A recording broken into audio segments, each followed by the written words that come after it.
गीता में लिखा है कि आत्मा अमर है, फिर भी एक आम इंसान मौत से इतना क्यों डरता है सर? आत्मा अमर है हमको थियोरेटिकली मालूम है, लेकिन प्रैक्टिकली हमने अनुभव नहीं किया है। कि जब हमने एक्सपीरियंस नहीं किया है उस चीज को, फिर भी एक आम इंसान में इतनी एंजाइटी क्यों होती है जब वो अपने लास्ट स्टेज में होता है सर? क्योंकि जब लास्ट स्टेज में होता है व्यक्ति, उसको समझ में आ जाता है कि धर्म से जो जुड़े हुए लोग हैं उनको ज्यादा समझते हैं एज कम्पेयर टू कर्म सर। कर्म करने के लिए आपको ज्ञान होना चाहिए, और ज्ञान जब है वो व्यक्ति कर्म करता ही है। एज पर गीता क्या हमें होना चाहिए, ज्ञानी या फिर भक्ति के साथ हमें आगे चलना चाहिए? शरीर को कैसे इस्तेमाल करना है उसका एक मैनुअल है, Right. वो है भगवद गीता। राइट को ज़्यादा स्ट्रॉन्ग मानेंगे, एक योगी को या फिर एक वॉरियर को?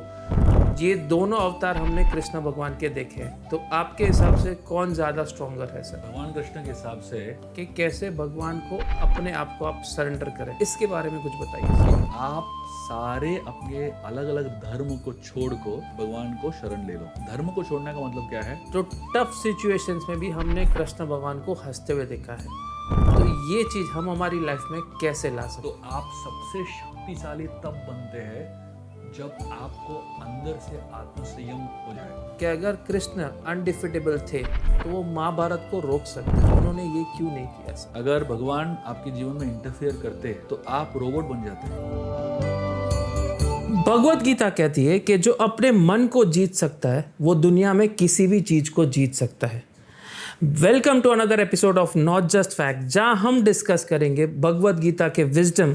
और हमारे साथ जो आज गेस्ट आए हैं इस विजडम को शेयर करने के लिए, उनका नाम है शुभ विलास जी। अगर शुभ विलास जी की बात करूं, बाय प्रोफेशन ये एक पेटेंट लॉयर है, एक इंजीनियर है, साथ ही में इन्होंने ह्यूमन साइकोलॉजी में डिग्री हासिल की है और पीएचडी भी इनके पास है। लेकिन in spite of so much degrees in education field, उन्होंने अपनी लाइफ को एक अलग प्रोस्पेक्टिव से देखा और चूज़ किया स्पिरिचुअल पाथवे को। अगर शुभ विलास जी की बात करूं तो उन्होंने अब तक 20 अलग अलग देशों में 5000 से ज़्यादा अपने टॉक्स दिए हैं ऑन स्पिरिचुअल नीश। और साथ ही में अगर बड़ी कंपनीज़ की बात करूं जैसे अमेज़ॉन, गूगल, सैमसंग और साथ ही में माइक्रोसॉफ्ट, ये उनके हेडक्वार्टर्स में जाके उन्होंने काफ़ी सारे यूथ की लाइफ को ट्रांसफॉर्म किया है। अगर उनकी किताबों की बात करूं तो Ramayan, the game of life और ओपन आई मेडिटेशंस से काफ़ी सारे यूथ, काफ़ी सारे लोगों की उन्होंने लाइफ ट्रांसफॉर्मेशन की है। और अगर इस गिनती की बात करूं तो 5 लाख लोगों से ज़्यादा ये अब तक उनकी लाइफ को ट्रांसफॉर्म कर चुके हैं। अगर शुभ विलास जी की बात करूं तो उनका एक ही एम है, एशियन विजडम को कैसे मॉडर्न चैलेंजेस के साथ जोड़ना है और अपनी लाइफ को और बेहतर बनाना है। तो देर ना करते हुए आज के एपिसोड की शुरुआत करते हैं और जानते हैं शुभ विलास जी के साथ गीता के इस एशियन विजडम को। और साथ ही में एपिसोड के एंड में एक कुछ सरप्राइज़ है आप लोगों के लिए, तो एपिसोड को एंड तक ज़रूर देखिएगा और एक अच्छी किताब के बारे में आपको इस एपिसोड के एंड में पता चलेगा। सबसे पहले विलास जी, बहुत बहुत शुक्रिया, आपने हमारा इनविटेशन एक्सेप्ट किया और ख़ास हमारे स्टूडियो में आए। और इस पर्टिकुलर टॉपिक पे हम आज डिस्कस करेंगे जो है भगवत गीता, जो एक ऐसी धरोहर है हमारे पास भारत में जिसका मुकाबला शायद किसी और ग्रंथ से हम नहीं कर पाएंगे। तो आज का जो हमने टॉपिक डिसाइड किया है वो अलग अलग अध्याय है भगवत गीता पे, और साथ ही में आपकी जो किताब है अनडिफिटेबल कृष्णा, इस पे भी हम आपके पॉइंट्स, आपके व्यूज़ जानेंगे कि इस किताब को पीछे क्या कारण था, क्या इंस्पिरेशन था आपको इस किताब को लिखने का, और एग्जैक्टली ये किताब में क्या है जिससे हम अपनी लाइफ को और अच्छे से ट्रांसफॉर्म कर पाएंगे। तो सबसे पहले जो एक क्वेश्चन आपको पूछना चाहूँगा अध्याय दूसरे से, कि अध्याय दूसरे गीता में लिखा है कि आत्मा अमर है, फिर भी एक आम इंसान मौत से इतना क्यों डरता है सर? डर जो है, जब भी कोई अनसर्टनिटी होता है हमारे जीवन में तो डर लगता है। जैसे आप कोई अंधकार में चल रहे हो तो नेचुरली डर लगता है कि किसी चीज़ से टकरा जाए, कोई खाई होगा, कोई ऑब्स्टेकल होगा, तो डर लगता है। तो जब भी आपको ऐसा स्थिति में लगे कि आपको समझ में नहीं आ रहा है कि आगे क्या होने वाला है, तो डर स्वाभाविक है। जैसे आपके जीवन के आप कोई बिजनेस कर रहे हो तो आगे बिजनेस में क्या टर्नओवर होने वाला है, आपका इन्वेस्टमेंट वापस आएगा कि नहीं, थोड़ा अनसर्टेनिटी जब रहेगा तो डर रहेगा, और जैसे ही अनसर्टेनिटी खत्म होता है तो डर खत्म हो जाता है। वैसे ही आत्मा अमर है हमको थियोरेटिकली मालूम है, लेकिन प्रैक्टिकली हमने अनुभव नहीं किया है। हमने प्रैक्टिकली क्या देखा है? मृत्यु को देखा है, इंजरीज को देखा है, दर्द को देखा है, बीमारियों को देखा है, तो ये हमने प्रैक्टिकली देखा हुआ है, लेकिन जो अमरत्व है हमने देखा नहीं है। सो क्योंकि हमारा जो अंडरस्टैंडिंग है थियोरेटिकल है, एक्सपीरियंशियल नहीं है, और हमारा रिसर्च भी डीप नहीं है। हमने कभी आत्मा का के ऊपर कोई डिस्कशन नहीं किया, कोई पढ़ाई नहीं किया, कोई फिलोसफिकल अंडरस्टैंडिंग नहीं किया, गहराई में नहीं गए। तो जब तक नॉलेज इतना डीप नहीं होता है और उस नॉलेज को हम एक्सपीरियंस नहीं करते, अनुभव नहीं करते हैं, तब तक डर रहेगा। और जैसे ही नॉलेज जो है एक्सपीरियंस में कन्वर्ट हो जाता है और हमको आत्मा के एग्जिस्टेंस का अनुभव होने लगता है और हमने अच्छे से ज्ञान प्राप्त कर लिया, तो डर धीरे धीरे कम होने लगता है। इसी अध्याय की बात करें तो इस अध्याय में सक्सेस और फेलियर के बारे में भी समझाया गया है। तो सक्सेस और फेलियर कह सकते हैं कॉइन के दो साइड है, one is success, one is failure. फिर भी एक आम इंसान इन दोनों चीज़ों से इतना घबराता क्यों है, या फिर जब सक्सेस मिलती है तो इतना प्राउड क्यों फीलिंग होती है उसको? इस दोनों स्टेज में एक आम इंसान को अपना माइंडसेट कैसे सिंपल और कह सकते हैं स्टेबल रखना चाहिए सर? सबसे महत्वपूर्ण चीज़ है, सक्सेस और फेलियर इफेक्ट तब आपको करता है जब आपको लगे कि मेरे वजह से हो रहा है। जैसे ही आपको लगे मैं कारण हूँ मेरे सक्सेस का या मैं कारण हूँ मेरे फेलियर का, तब स्वाभाविकता कि आप अपने आप को ही कोसोगे, अपने आप को ही जिम्मेदार ठहरोगे, और उसके हिसाब से सक्सेस आया तो आप प्राउड हो जाओगे और फेलियर आ गया तो डिप्रेशन में चले जाओगे, क्योंकि आपने अपने आप को निमित्त बना लिया और आपने अपने आप को जो सेंटर बना लिया।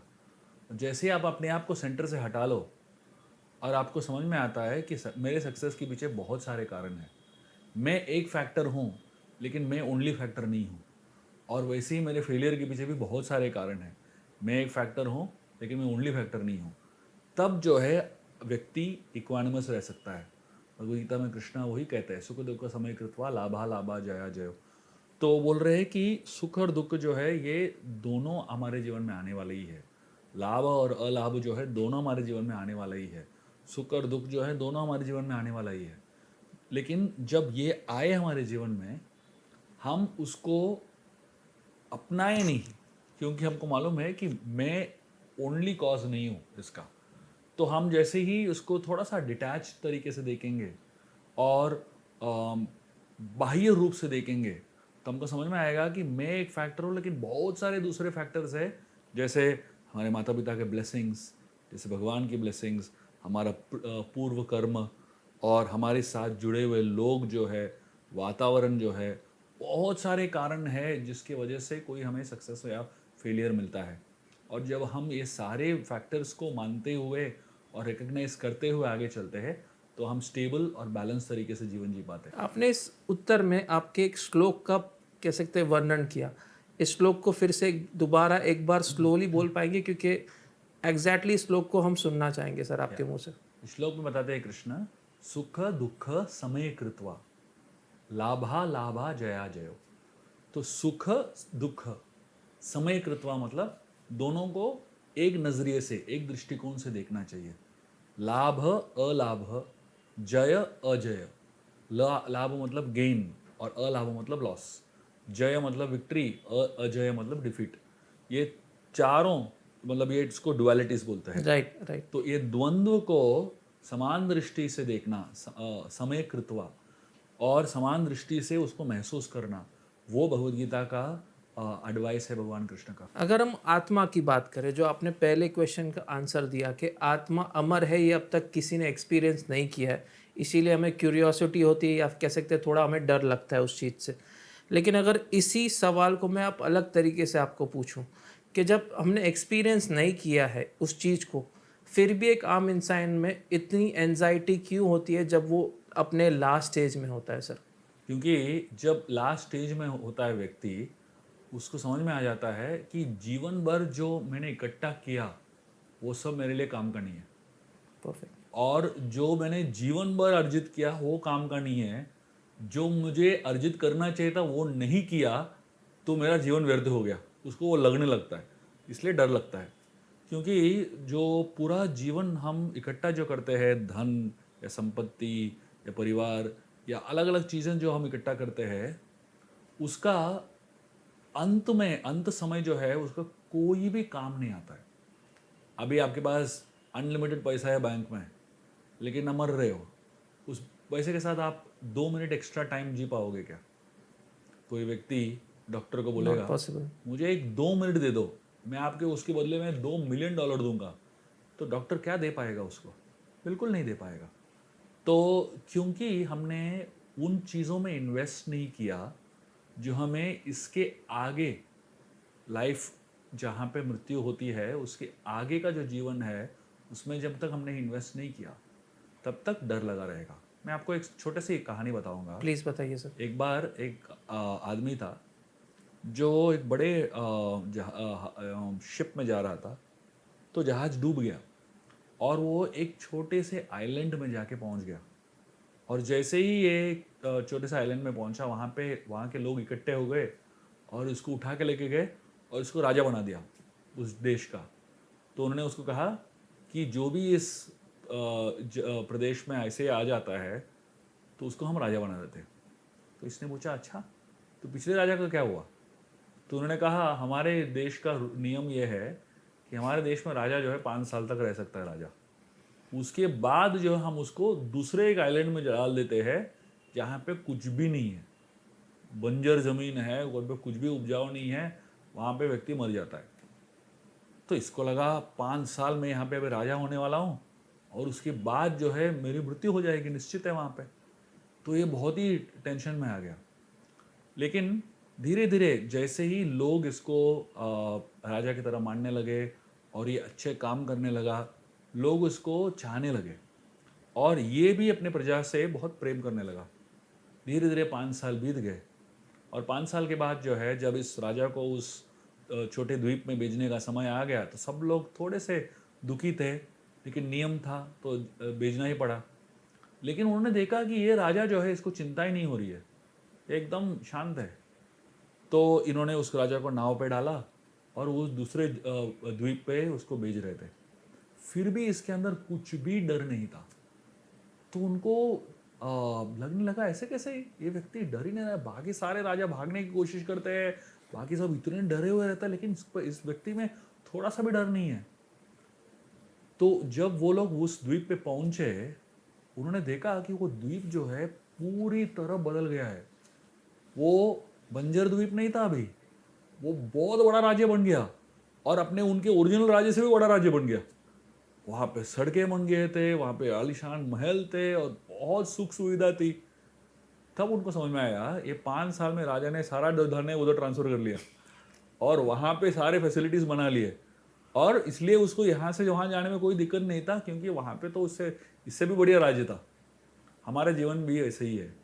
हम सब जो है लिमिटेड टाइम के लिए यहाँ पे आते हैं, तो लिमिटेड टाइम में हम कैसे उस टाइम का इस्तेमाल करें और आगे का जो है प्रिपेयर करें, उसको हम फ्यूचर इन्वेस्टमेंट कहते हैं। भारत में सब लोग जो है बहुत ही अच्छे प्लानिंग करते हैं अपने जीवन का, है ना।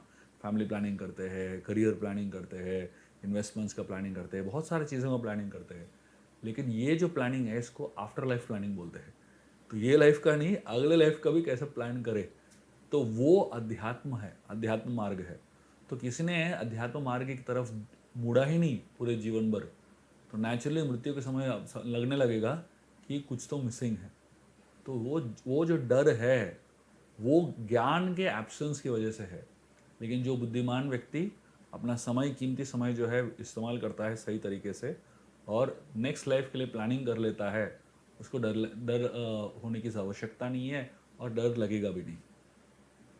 Before we move on to the next अध्याय ऑफ दिस पॉडकास्ट, मैं आपकी जर्नी के बारे में सुनना चाहूँगा आप ही के मुंह से। इवन कह सकते हैं specially in this spiritual world, आप जैसे लोग जो हाईली एजुकेटेड हैं, जिन्होंने बड़े बड़े प्लेटफॉर्म्स पे अपनी नॉलेज और अपनी गाइडेंस से काफ़ी सारे लाइफ ट्रांसफॉर्मेशंस किए हैं, तो इस आपकी जो स्पिरिचुअल जर्नी थी उसकी शुरुआत कैसे हुई और क्या इंस्पिरेशन था कि आपको अपना mindset toward this particular spiritual niche आपका झुकाव आया सर?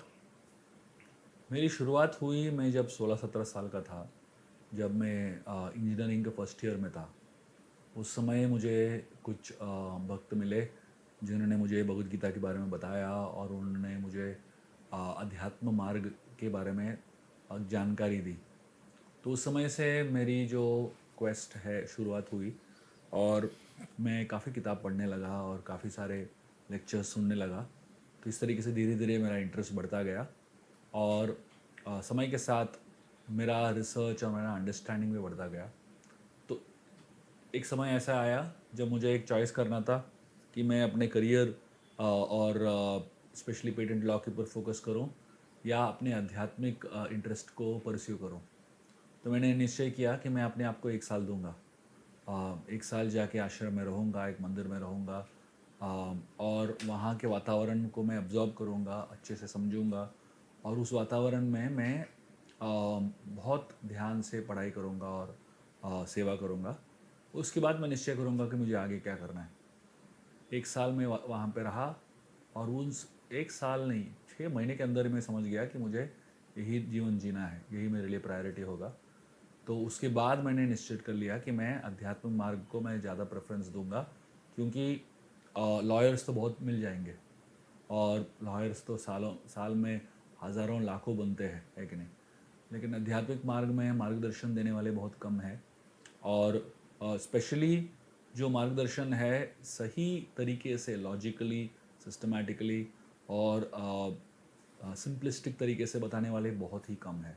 तो इसलिए मैंने सोचा कि इस दुनिया को ज़्यादा ज़रूरत है इसकी आध्यात्मिक मार्गदर्शक की, ना कि लॉयर्स की। तो लॉयर्स और भी बन सकते हैं, लेकिन आध्यात्मिक मार्गदर्शक का बनने का मौका मिल रहा है और मुझे इंटरेस्ट भी है और मेरे स्वभाव के अनुसार भी ये सही है, तो इसलिए मैंने ये फील्ड चुना।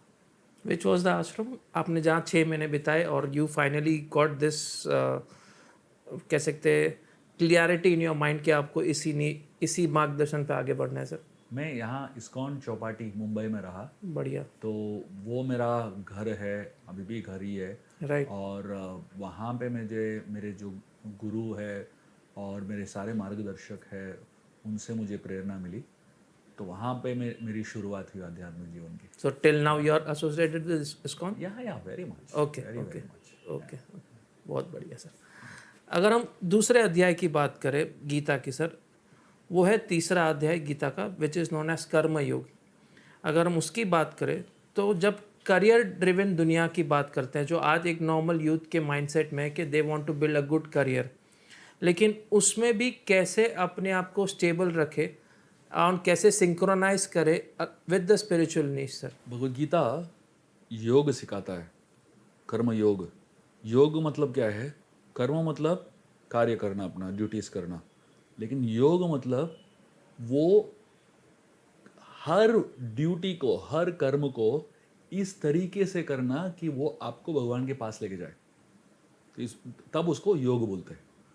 सिर्फ कर्म मतलब सिर्फ अपने लिए करना, लेकिन कर्म योग मतलब जो भी आप करो वो भगवान की सेवा और भगवान के लिए अर्पण करते हुए करो। उसको, वो जो चेतना है उसको हम कर्म योग बोलते हैं। तो जो युवा पीढ़ी है जो कर्म कर्म कर रहे हैं, अपना काम कर रहे हैं, बस काम करने की ज़रूरत को बदलने की ज़रूरत नहीं है। वही जो कर रहे हैं वही करे, लेकिन हम काम क्यों कर रहे हैं, वो जो सोच है वो बदलना है।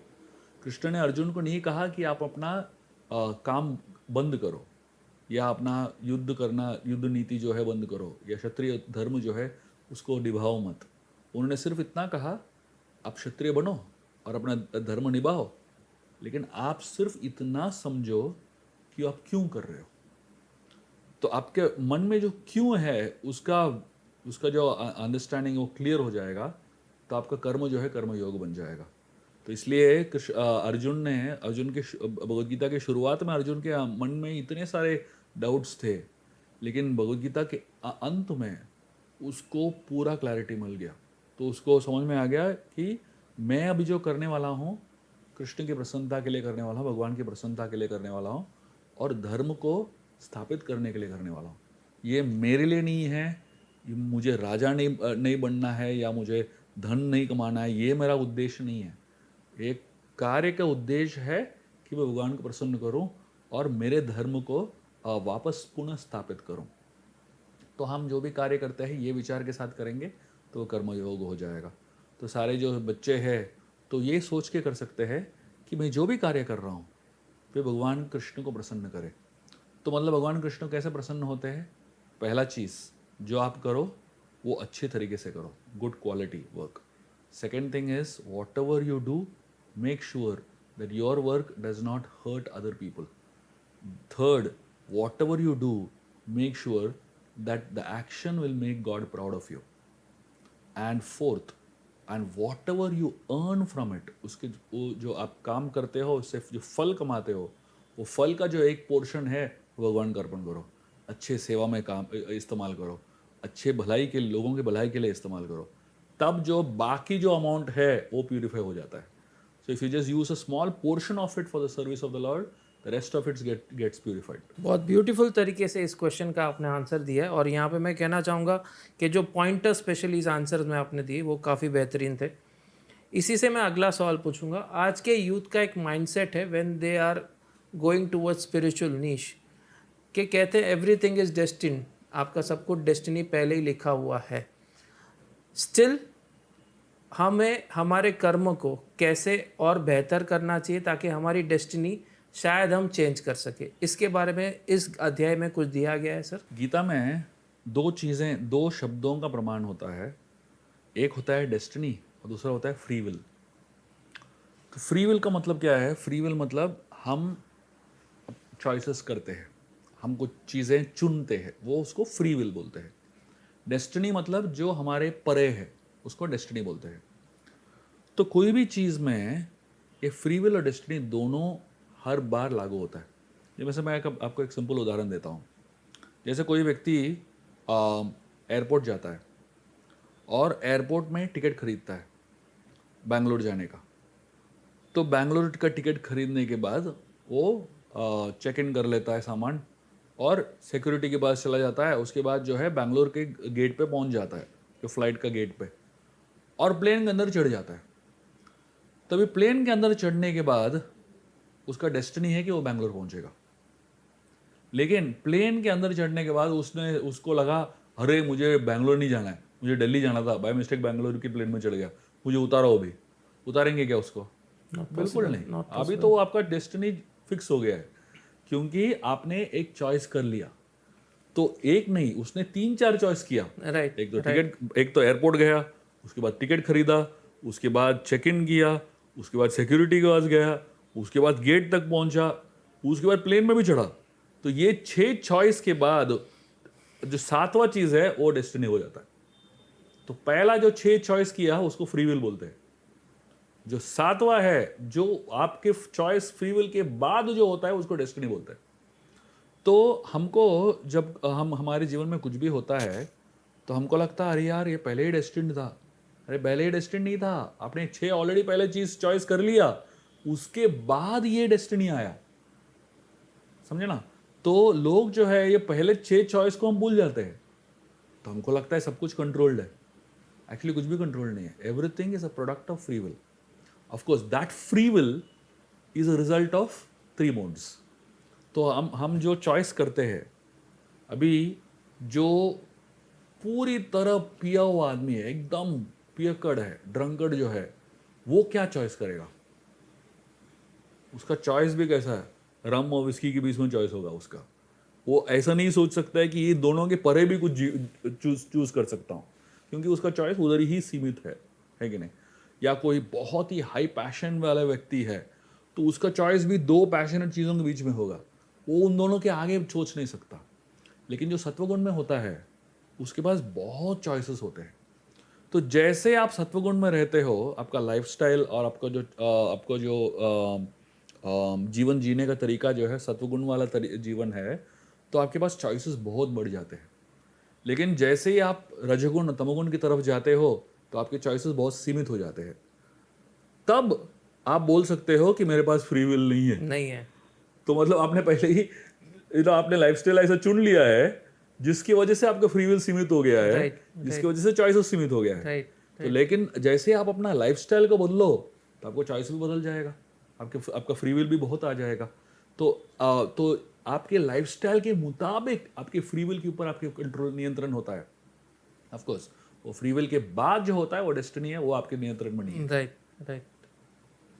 Ultimately it's a chain system with your lifestyle, with your free will, and then comes last जो है वो डेस्टिनी है आपका। अगर आज के युग की बात करें तो गीता से सेल्फलेस हम अपने आप को कैसे बना सकते हैं सर? गीता में भगवान कृष्ण स्वधर्म और सनातन धर्म के बारे में बात करते हैं। स्वधर्म मतलब जो हमको शरीर दिया है भगवान ने, जो हमको बुद्धि दिया है, इसको हम साइकोलॉजी में साइकोफिजिकल नेचर बोलते हैं। हर व्यक्ति को एक साइकोफिजिकल नेचर दिया हुआ है, उसको स्वधर्म कहते हैं। तो मतलब अपने साइकोफिजिकल नेचर के मुताबिक हमको कुछ टैलेंट्स, कुछ एबिलिटीज़, कुछ फैसिलिटीज़ दिया हुआ है, उसका हम सही इस्तेमाल करें और दूसरों की भलाई के लिए इस्तेमाल करें, तो वो हमको स्वधर्म और लोक संग्रह कहते हैं। ये स्वधर्म और लोक संग्रह जो है वो एक पार्ट है जीवन का, और दूसरा पार्ट है सनातन धर्म। सनातन धर्म मतलब स्वधर्म जो है वो शरीर से संबंधित है। तो हम जब तक हमारे पास ये शरीर है तो हमारे पास कुछ टैलेंट्स भी रहेंगे, कुछ एबिलिटीज़ भी रहेंगे, लेकिन वो शरीर के अंदर जो है आत्मा है, तो उस आत्मा का एक अलग धर्म है। तो शरीर का एक धर्म होता है और आत्मा का अलग धर्म होता है। तो शरीर का धर्म हम स्वधर्म बोलते हैं और आत्मा का धर्म जो है सनातन धर्म है। तो हमें दोनों धर्मों का पालन करना पड़ेगा। तो आत्मा का धर्म जो है वो बहुत आध्यात्मिक है, भगवान का नाम जप करना, भगवान के बारे में समझना और भगवान के साथ संबंध जोड़ना, वो आत्मा का धर्म होता है, वो सनातन धर्म है। लेकिन साथ साथ स्वधर्म भी करना है जो शरीर से संबंधित है। तो इस संसार ने हमको शरीर दिया है, माता पिता ने शरीर दिया हुआ है, तो ये देश ने हमको ये शरीर दिया है। तो शरीर के साथ साथ हमको बहुत सारे फैसिलिटीज़ मिले हैं देश से और इस सोसाइटी से, ह्यूमन सोसाइटी से। वो सारे जो फैसिलिटीज़ है और वो सारे जो चीज़ें हैं उसके प्रति हमको कृतज्ञ होना है और उस ऋण को चुकाना है। जब उस ऋण को हम चुकाते हैं उसको हम स्वधर्म बोलते हैं। तो मतलब जैसे ही आपको ये शरीर मिल गया, पैदा होते ही इतने सारे लोग आपको मदद करते हैं, है कि नहीं? मतलब नर्स से लेके, डॉक्टर से लेके, आपके माता पिता से लेके, तो मतलब इतने हजारों लोगों के ऊपर हम निर्भर है ना। जो मधुमक्खियाँ शहद बनाती है, पोलनाइजिंग करते हैं, हर जीव जंतु हमें मदद करता है। तो उन सब के प्रति हमको कृतज्ञता व्यक्त करनी है और हमें वापस भी देना है, उसको हम स्वधर्म कहते हैं। तो हर व्यक्ति को कुछ वापस योगदान देना है। तो वो वापस जब योगदान करता है उसको कृष्ण गीता में लोक संग्रह कहते हैं। तो मतलब इस शरीर से और इस बुद्धि से आपको जो साइकोफिजिकल नेचर है उसको इस्तेमाल करके आपने वापस सोसाइटी को दे दिया, तो आपको इस सोसाइटी के प्रति ऋण जो है वो चुक गया। तो हर व्यक्ति को अपना ऋण चुकाना ही है सोसाइटी के प्रति। तो वो इस शरीर की तरफ से स्वधर्म है और उसके साथ साथ भगवान से भी हमको कृतज्ञ होना है, राइट, बिकॉज भगवान ने हमको ये शरीर दिया हुआ पहले, yes, भगवान ने हमको एग्जिस्टेंस दिया हुआ है, हर चीज़ जो बुद्धि दिया हुआ है वो भी भगवान का देन है, राइट। उसको हम जब कृतज्ञता व्यक्त करते हैं वो सनातन धर्म है। तो ये दोनों धर्मों को पालन करते हुए हम जीवन जिएंगे तो वो संपूर्ण जीवन बनता है। अगर हम और एक अध्याय की बात करें गीता की, वो है चौथा अध्याय जनयोग। अगर हम जनयोग अध्याय की बात करें तो क्या आज भी हम कह सकते हैं धर्म से जो जुड़े हुए लोग हैं उनको ज़्यादा समझते हैं एज कम्पेयर टू कर्म? सर, कर्म और ज्ञान जो है दोनों ऐसे नहीं कि दोनों भिन्न है, दोनों एक ही तरीका है।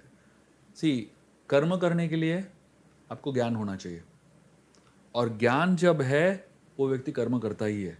सो जो ज्ञानी व्यक्ति है उसको मालूम है कि कौन सा कर्म करना चाहिए, और जो कर्म करता है उसको मालूम होना चाहिए कि क्या कर्म करना चाहिए मुझे।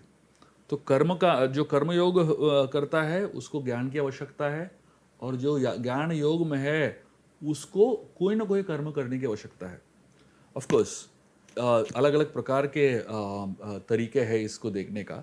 ऐसा नहीं कि इन दोनों को भिन्न समझना है, दोनों जो है एकत्रित है। और ऑफ कोर्स ये दोनों को जो बांधता है वो भक्ति योग है। परफेक्ट। तो भक्ति जो है, तो ये तीनों जो है एक गंगा यमुना सरस्वती की तरह है, Right. एक तरीके से देखेंगे तो, है ना? Right. तो कर्म एक तरीके से हमको भगवान के पास लेके जाता है, ज्ञान हमको एक तरीके से भगवान के पास लेके जाता है, और भक्ति जो है अंदर से हमको भगवान के पास लेके जाता है। तीनों जो है जब मिलते हैं तो वो संगम, उसको त्रिवेणी संगम बोलते हैं, और वो जो संगम है वो भगवद गीता है। ब्यूटीफुल। अगर हम ज्ञान की बात करें तो आज के युग में आपके हिसाब से जो ज्ञान के साथ ज़्यादा रहता है या जो ज्ञानी है वो ज़्यादा पावरफुल है, या जो अज्ञानी है और उसके एक्शंस कभी कभार उसे भारी पड़ जाते हैं वो ज़्यादा पावरफुल है आपके हिसाब से? एज पर गीता क्या हमें होना चाहिए, ज्ञानी या फिर भक्ति के साथ हमें आगे चलना चाहिए? देखिए, जो ज्ञानी व्यक्ति होता है, ऐसा, मतलब जस्ट मैं आपको एक साधारण एग्जांपल देता हूँ। आप अभी ट्रेन में चले जाओ और ट्रेन में जाके आप बैठ जाओ सीट पे, और टिकट कलेक्टर आएगा और पूछेगा टिकट किधर है, तो बोलेगा टिकट, मुझे मालूम नहीं था टिकट लेना है। तो वो क्या बोलेगा, वो मेरा प्रॉब्लम नहीं है। अगर आपको मालूम नहीं है तो वो आपका प्रॉब्लम है, आपको मालूम होना ही चाहिए, तो आपको ज्ञान होना ही चाहिए उस चीज़ का, है कि नहीं? तो जैसे ही हमको ये शरीर, मनुष्य शरीर मिलता है, इस शरीर को कैसे इस्तेमाल करना है उसका एक मैनुअल है, वो है भगवद गीता। राइट। वो मैनुअल पढ़ना वो हमारा कर्तव्य है। और अगर हम बोलते हैं अरे हमको मालूम ही नहीं था ऐसा मैनुअल कुछ है, मुझे मालूम नहीं था ये सब रूल्स है, किसका प्रॉब्लम है? हमारा प्रॉब्लम है। आपका लॉज ऑफ नेचर तो चलता रहेगा, भगवान के लॉज तो चलते रहेंगे। तो अगर आपके पास ज्ञान नहीं है, आपको बस जीवन जीना है, लेकिन भगवद गीता को ज्ञान नहीं चाहिए और ऐसे ही जीवन जीना है, कुछ भी करो, तो उसका जो परिणाम है उसको हमको भुगतना ही पड़ेगा। भुगतना पड़ेगा। तो ज्ञान जो है बहुत ही बेसिक है, that is like foundation of our life. Whether you want it or no, you need to have knowledge, you need to explore, you need to ask questions and gain knowledge from the right teachers. Of course, the essence of that knowledge is to surrender to God, which is bhakti. Perfect. तो बहुत सारे लोग जो है वो बहुत किताब पढ़ने के बाद वो एसेंस पे आते हैं, राइट। और बहुत सारे लोग जो है वो एसेंस पे पहले ही आ जाते हैं क्योंकि उन्होंने पिछले जीवन में ऑलरेडी ये सब पढ़ लिया है।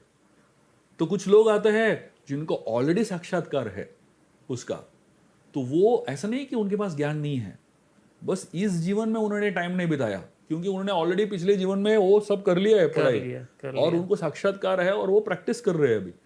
तो अभी जो व्यक्ति जिसके पास ज्ञान ही नहीं है, ऐसा नहीं कि सीधा साक्षात्कार तक पहुंचेगा, वो ज्ञान मार्ग से ही जाएगा और धीरे धीरे एक दिन आएगा जिसको साक्षात्कार मिलेगा। तो that is a process that is normally recommended. Since you are so much highly educated before you entered in this niche sir, आपके हिसाब से आप अपनी लाइफ में किसे ज़्यादा इम्पोर्टेंस देते हैं? Your self education in which ever field you have done till now sir, और गीता's wisdom? See, education always helps. I studied engineering, then I studied law, then I studied masters in psychology, then I did a PhD. Each one of the, and of course I studied so many scriptures. Each one helped me in different ways in my life. Engineering taught me logic. तो engineering के बिना मेरा logical understanding clear नहीं होगा। Law taught me analysis, तो कोई भी शब्द शास्त्र पढ़ता हूँ या कोई भी चीज़ पढ़ता हूँ उसको मैं एनालाइज कैसे करूँ वो मुझे लॉ से समझ में आया। Master in psychology taught me interaction with human beings and understanding human mind, how I can understand human behaviour. And my PhD taught me research. It taught me how to go deeper into any subject and ask questions. तो हर field जो है उसका एक speciality है, उसका कोई ना कोई यूज़ है। तो मैं ये चारों का यूज़ करता हूँ, शास्त्र पढ़ता हूँ और शास्त्र को प्रेजेंट करता हूँ। तो जब मैं बोलता हूँ या जब मैं लिखता हूँ, मैं इंजीनियरिंग का लॉजिक यूज़ करता हूँ, मैं लॉ का एनालिसिस यूज़ करता हूँ, मैं master in psychology human beings को क्या पढ़ना है, क्या समझना है वो समझता हूँ, और मेरा रिसर्च PhD से मुझे ज्ञान मिला कैसे रिसर्च करना है। ये चारों का इस्तेमाल करके मैं अभी शास्त्रों को प्रेजेंट करता हूँ। तो I personally feel that whatever field of knowledge you can gain knowledge, it's always going to be useful to you because knowledge is power. But उस पावर को कैसे इस्तेमाल करना है और कैसे उसका रिस्पॉन्सिबली कैसे रिस्पॉन्सिबल तरीके से कैसे इस्तेमाल करना है, कैसे उसको लोगों तक पहुंचाना है, वो हमारे ऊपर है। अगर और एक अध्याय की बात करें वो है ध्यान योग, 6वां अध्याय गीता का। अगर उसकी बात करें हम तो उसमें ज़्यादा करके हमें सिखाया गया है टुवर्ड्स मेडिटेशन, टुवर्ड योग। तो आपके हिसाब से जब मेडिटेशन करते हैं तो जितना हमें स्ट्रेस है आज की दुनिया में, या फिर जितना डिप्रेशन है, डिस्ट्रैक्शंस है, वो कितने हद तक हम गीता के हेल्प के थ्रू, इस अध्याय के हेल्प के थ्रू हम अपनी लाइफ से डिस्कार्ड कर सकते हैं? कृष्ण गीता में 6 चैप्टर जो है ध्यान योग है, वो शुरुआत करते हैं ध्यान मार्ग से। तो पूरा सिस्टमैटिकली समझाते हैं कि कैसे हमें धीरे धीरे ध्यान को गहराई तक लेके जाना है। यम नियम, आसन, प्राणायाम बहुत गहराई से समझाते हैं, और हर चीज़ के लिए एक रूल्स है। जैसे मेडिटेशन के लिए, ध्यान करने के लिए आपको भगवान कृष्ण कहते हैं शुचौ देशे, मतलब ऐसा स्थान होना चाहिए जो शुद्ध है। ऐसे ही कोई भी जगह पर बैठ के मेडिटेशन नहीं करना चाहिए। स्वच्छ जगह होना चाहिए, और सिर्फ स्वच्छ जगह नहीं होना चाहिए, वो शांत भी जगह होना चाहिए। और सिर्फ शांत और स्वच्छ जगह नहीं होना चाहिए, वो जो वातावरण है, वो वातावरण जो है कंड्यूसिव होना चाहिए, ताकि आपका जो मन है भटके नहीं।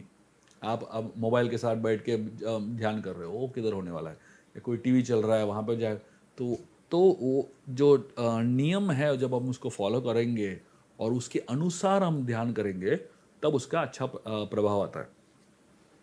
लेकिन उसके साथ साथ भगवान कृष्ण ये भी कहते हैं कि मेडिटेशन के लिए आपका मन शांत होना चाहिए। ऐसा नहीं कि मेडिटेशन करने के बाद आपका मन शांत होगा, मेडिटेशन करने के लिए आपको मन शांत होना चाहिए। तो ये all it's like pre requisite for meditation. तो आप सोचिए, हम में से कितने लोगों के पास प्री रिक्विजिट है? वो शांत बहुत मन कम, किसके पास है? बहुत कम। है ना? और शांत मन भी है, शरीर किधर स्थिर रहेगा? तो भगवान कृष्ण कहते हैं कि आपका जो रील की हड्डी है, वो आपको सीधा बैठना पड़ता है मेडिटेशन के लिए। तो हम में से कितने लोग का बैक एक है, बैक पेन है, बहुत सारे लोगों का प्रैक्टिकल प्रॉब्लम्स है। तो मेडिटेशन करने के लिए बैठेंगे तो भी बैक का इतना समस्या होता है कि नहीं? तो भगवान कृष्ण ये सारे चीज़ बताते हैं। तो मतलब अब 6 चैप्टर आप पढ़ोगे तो आप सोचने लगोगे, अरे भगवान एनकरेज कर रहे हैं कि डिस्करेज कर रहे हैं ध्यान योगा करने के लिए? और अंत में अर्जुन पूछ भी लेता है, वो बोलता है भगवान कृष्ण को, चंचल ही मन कृष्ण प्रमादि बलवत दृढ़म। बोल रहा है मेरा मन जो है इतना चंचल है, इतना शक्तिशाली है, और इतना दृढ़ डिटर्मिन्ड है, और डिटर्मिन्ड नहीं, ऑब्स्टिनेट है ना, और इतना उसका वो भ्रमण करता रहता है, टर्बुलेंट है इतना। और ऐसे मन के साथ मैं ध्यान कैसे करूं? अर्जुन कृष्ण को कहते हैं, और वो बोलते हैं मेरे पास जो हवा बहता है, हवा का झोंका है ना, हरिकेन या सुनामी बोलते हैं, टोर्नेडोज बोलते हैं, उसको भी रोकने के लिए वेपन्स है। लेकिन मेरे मन को शांत करने के लिए मेरे पास कोई तरीका नहीं। आप बताइए कैसे करो? उसके बाद कृष्ण एक बहुत सुंदर उपाय देते हैं अर्जुन को। He gives a 2-point formula how to deal with the mind, how to stabilize the mind. He says अभ्यासेन तो कौन्तेय वैराग्य च गृह्यते। कृष्ण बताते हैं अभ्यास और वैराग्य, ये 2 चीज़ें बताते हैं जिससे आप मन को स्थिर कर सकते हो। अभ्यास मतलब क्या? अभ्यास मतलब जब आपका मन जो है भटकता है, जब आप कोई किताब पढ़ने लगते हो, जैसे आप पढ़ रहे हो किताब, सडनली आपको लगता है अरे मेरे फ्रिज में क्या होना चाहिए, फ्रूट है क्या, भूख लग रहा है, तो पढ़ रहे हो, लगता है अरे तो फ़ोन देख लेता हूँ, कुछ मैसेज आया क्या। पढ़ रहे हो, अरे ये मेरा फेवरेट टीवी सीरियल है वो चला जाए। मतलब आपका मन जो भागता रहता है इधर उधर, एक जगह स्थिर रहता ही नहीं है। तो कृष्ण कहते हैं पहला चीज़ है अभ्यास। जब आपका मन भाग रहा है, उसको पकड़ के वापस फोकस करो। वापस भाग रहा है, उसको पकड़ के वापस फोकस करो। वापस भाग रहा है, उसको पकड़ के वापस फोकस करो। तो हम अध्यात्म मार्ग में इसको हम मंत्र मेडिटेशन कहते हैं। तो अगर आपका मन जो है साधारणता सारे चीज़ों में भागता रहता है, तो आप उसकी शुरुआत कीजिए कोई मंत्र के ऊपर मेडिटेट करने में। तो एक मंत्र के ऊपर, इसको मन मंत्र जो है, मंत्र का मतलब क्या है? मन त्रायते इति मंत्र। मन को जो स्थिर करता है वो मंत्र है।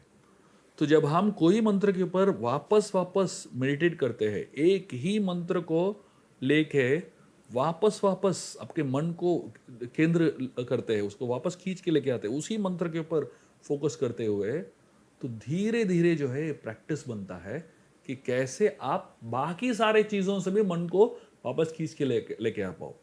तो ये मंत्र मेडिटेशन कहते हैं हम उसको। तो एक तो ध्यान है जो इसको जिसका कोई आज की तारीख में जो अलग अलग कैंप्स पे जाते हैं, मेडिटेशन कैंप्स पे जाते हैं वगैरह, बहुत सारे कैंप्स में लोगों को बताया ही नहीं जाता है कि किस पे ध्यान लगना है। बोला जाता है आप किसी के ऊपर मत ध्यान करो, focus on nothing. So even if you focus on nothing, how can anybody focus on nothing? तो इसलिए वैदिक शास्त्रों में हमें एक मंत्र के ऊपर फोकस करने के लिए बताया जाता है, which is easier to than focusing on nothing. Perfect. So maybe it works for some people focusing on nothing, but usually 95% of the people it doesn't work. Design work. Focusing on something tangible is easier than focusing on nothing. तो मंत्र meditation में हमें बताया, train किया जाता है कि कैसे एक मंत्र के ऊपर फोकस करो और वो मंत्र को वापस वापस वापस वापस वापस वापस वापस वापस बोलते रहो बोलते रहो बोलते रहो। तो एक समय आएगा जब आपका मन जो है इतना स्थिर हो जाएगा कि आप किधर और भटकेगा ही नहीं। वो स्थिरता जब आता है, that's when you reach a point of deep contemplative meditation basically. तो वो स्थिरता आने के लिए अभ्यास करना पड़ता है, बहुत अभ्यास करना पड़ता है। तो हम लोग हरे कृष्ण महामंत्र करते हैं, जिस मंत्र के ऊपर हम वापस वापस मन को लेके आते हैं। 2 घंटा करते हैं हम लोग कंटिन्यूसली। तो 2 घंटे में पहले 4-5 जो माला करते हैं हम लोग, उस पर मन अस्थिर रहता है, लेकिन 4 से जो 12 माला तक रहता है, वो जो बीच का जो समय है काफ़ी स्थिर रहता है और वापस अशांत बन जाता है, क्योंकि मालूम है कि हम वापस मेडिटेशन खत्म होने वाला है। तो जो बीच का जो समय है जो बहुत ही स्थिर रहता है, वो बहुत रेयर और बहुत ही इम्पॉर्टेंट समय है मेडिटेशन के हिसाब से। और उस मेडिटेशन को सक्सेसफुल बनाने के लिए भगवान कृष्ण कहता है कि अभ्यास, और दूसरा है वैराग्य। वैराग्य मतलब लूज इंग्लिश ट्रांसलेशन वैराग्य क्या है? डिटैचमेंट। लेकिन उसका एक्चुअल अंडरस्टैंडिंग भगवान कृष्ण कह रहे हैं detach yourself from the wrong environment. तो मतलब अभ्यास करने के लिए एक सही एनवायरनमेंट की ज़रूरत पड़ती है। उस एनवायरनमेंट में आप अभ्यास करोगे तो आपको रिजल्ट ज़्यादा आएगा। तो detach yourself from the wrong environment मतलब क्या? आप वो सब चीज़ों को आपके इर्द गिर्द से निकालो जो एनवायरनमेंट गलत क्रिएट करता है। तो जैसे आप जब अगर मेडिटेशन करने के लिए बैठो, तो वहाँ पे आप टीवी मत रखो, वहाँ पे आप फ़ोन मत रखो, वहाँ पे कोई ऐसा चीज़ मत रखो जो आपको डिस्ट्रैक्ट करे। ऐसा वातावरण क्रिएट करो जो आपको स्थिरता की ओर लेके जाए। तो उसको हम वैराग्य कहते हैं।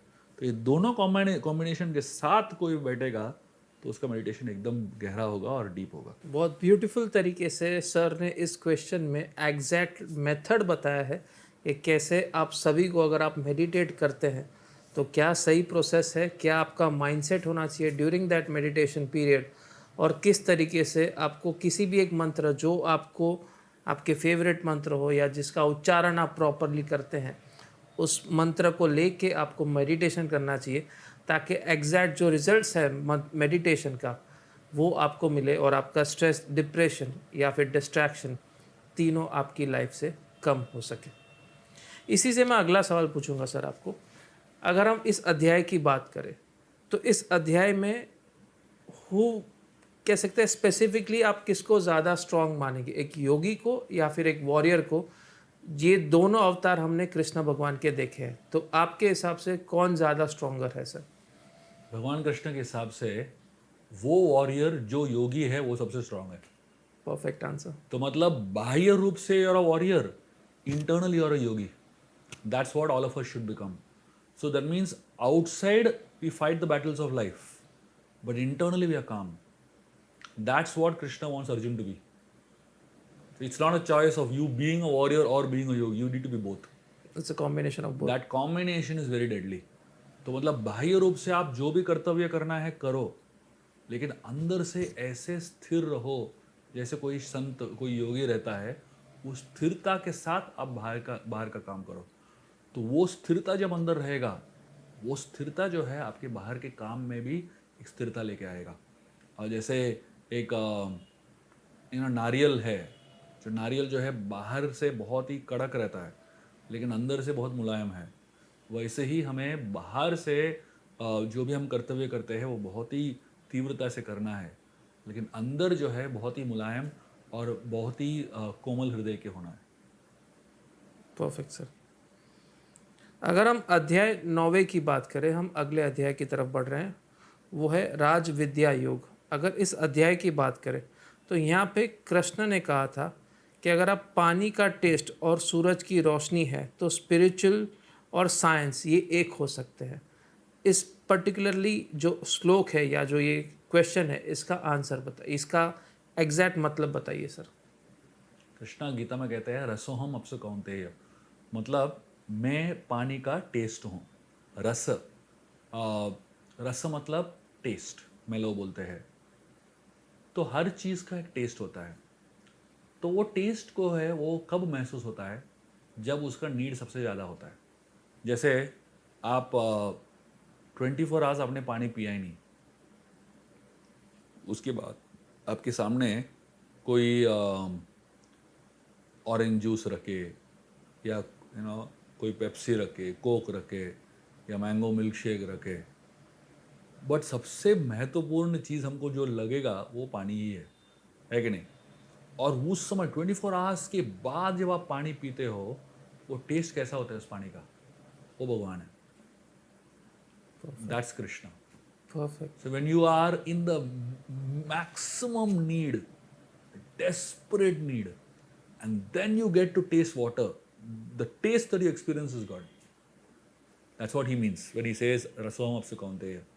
और भगवान जो है he claims himself to be the source of everything else, electricity and the sunlight, the moonlight, everything, सब कुछ भगवान से ही आता है। तो मतलब कहने का तात्पर्य यह है कि हम भगवान के ऊपर दो तरीके से मनन कर सकते हैं। एक तरीके से है भगवान हमारे हृदय के अंदर परमात्मा के रूप में बैठे हैं, या भगवान जो है सृष्टि में जो भी आप सुंदर चीज़ देखते हो सृष्टि में, वो भगवान ही है। तो आप कोई पहाड़ के ऊपर जाते हो और बहुत सुंदर वातावरण है वहाँ पे, तो वो जो वातावरण है जो आप देख रहे हो वो भगवान से अभिन्न है। आप चंद्रमा का देखते हो, जब भी आपने चंद्रमा को देखा तो आपको लगा होगा बोले क्या सुंदर चीज़ है कि नहीं? या सनराइज सनसेट को देखते हो, मतलब उसके सामने कोई भी सुंदर चीज़ टिकता नहीं है, मतलब इतना सौंदर्य है।